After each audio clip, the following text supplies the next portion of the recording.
Bagaimana kabarnya hari ini? Alhamdulillah baik, Bu. Alhamdulillah, terima kasih karena kalian sudah menemui Ibu di ruangan ini. Sebelum kita memulai, alangkah baiknya kita berdoa terlebih dahulu agar semuanya berjalan dengan lancar dan mendapatkan berkah. Amin. Amin. Amin. Berdoa mulai. Berdoa selesai.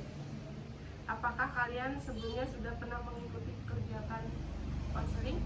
Belum, Bu. Jadi belum tahu ya konseling kelompok itu apa. Belum.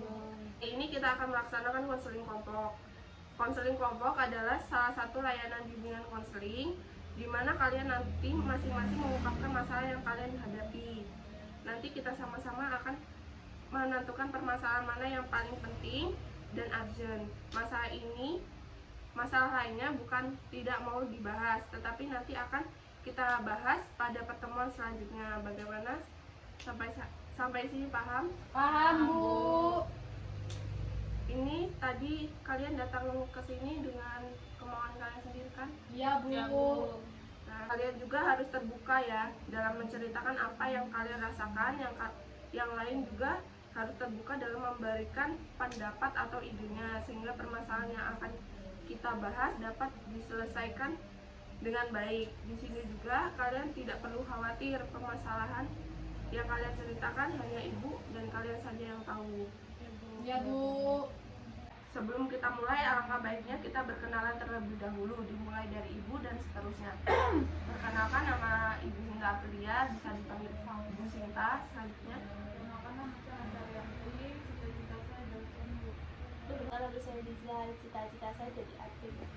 Perkenalkan, nama saya Rizka Wardani. Cita-cita saya jadi bos tambang, Bu. Perkenalkan, nama saya Erlis. Cita-cita saya menjadi pilot Garuda Indonesia. semoga nanti cita-citanya tercapai ya, dan jangan lupa belajar lagi. Amin, amin. Makasih, Bu. Kita sudah berkenalan.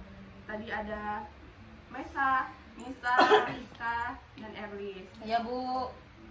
Sebelum kita mulai, alangkah baiknya kita menyepakati waktunya terlebih dahulu. Kira-kira mau berapa menit? 15. 10. 10. Jadi 10 ya. Ya, Bu. Oke, baiklah, kita sepakat 10 menit supaya lebih kondusif dan pemecahan masalahnya bisa sampai tuntas. Iya, Bu. Nah, tadi kan kita sudah berkenalan dan Ibu sudah menjelaskan sedikit tentang konseling kelompok ya. Di sini Ibu jelaskan kembali bahwa konseling kelompok adalah salah satu layanan dalam bimbingan dan konseling di mana nanti kalian dapat mengungkapkan permasalahan masing-masing dan kita pilih masalah yang paling penting untuk kita bahas dan selesaikan terlebih dahulu. Paham, Bu. Nah, kalian tahu tidak tujuan dari duduk meningkat seperti ini untuk apa? Tidak, Bu. Tidak, Bu. Jadi, duduk meningkat seperti ini tujuannya untuk memudahkan kalian dalam berinteraksi dengan anggota kelompok lain. Kalian dapat saling melihat teman kalian dan dapat memudahkan dalam menyelesaikan masalah. Sudah paham? Paham, Bu. Baiklah, apa kalian sudah siap untuk mengikuti proses konseling kelompok pada hari ini? Siap, Bu. Iya, Bu.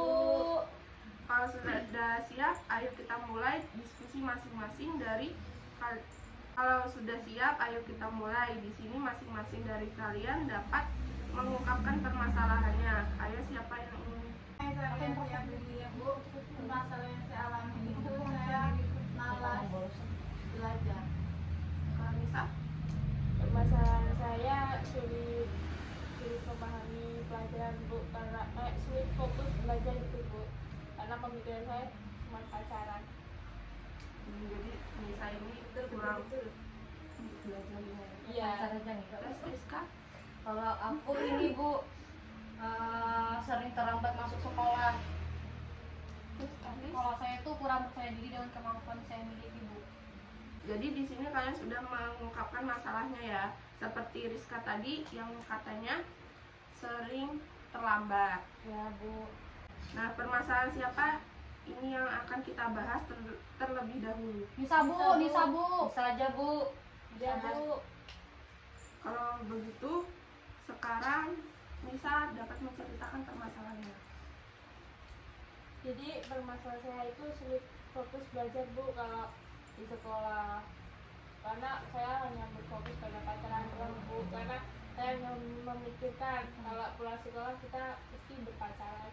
Bener Nisa, soalnya kalau pulang sekolah dia langsung disamperin pacaran Bu. Iya Bu, tiap hari Gak sering pernah bu ketemu ngobrol sama temennya. Saya banget.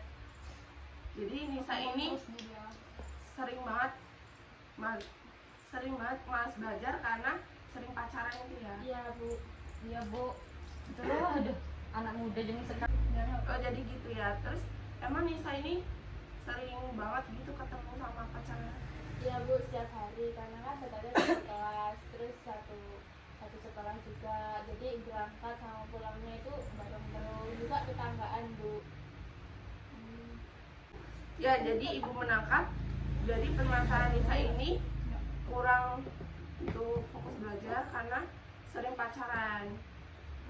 Untuk teman-teman yang lain ada yang ingin ditanyakan?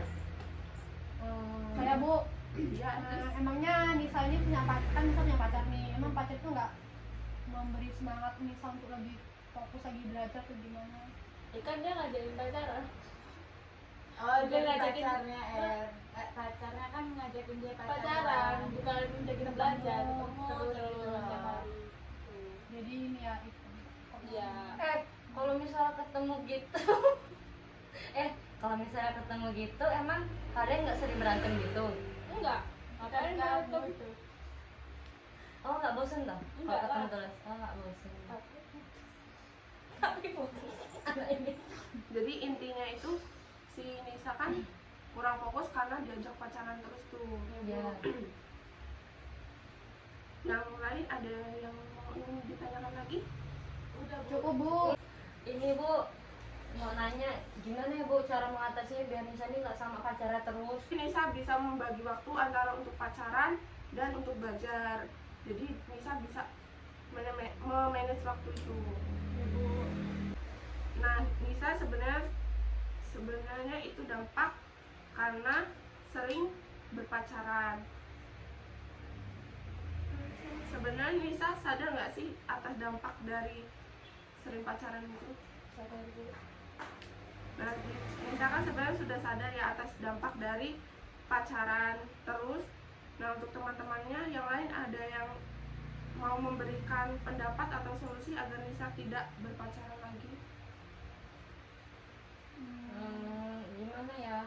Itu sih bu, sebenarnya lebih ibu harus ngomongin sama cowoknya Nisa bu, biar itulah nggak sering-sering ketemu gitu, maksudnya biar ini loh, biar cowok itu nyemangatin Nisa juga, jadi ada waktu buat ini sekolah, keluarga, teman gitu.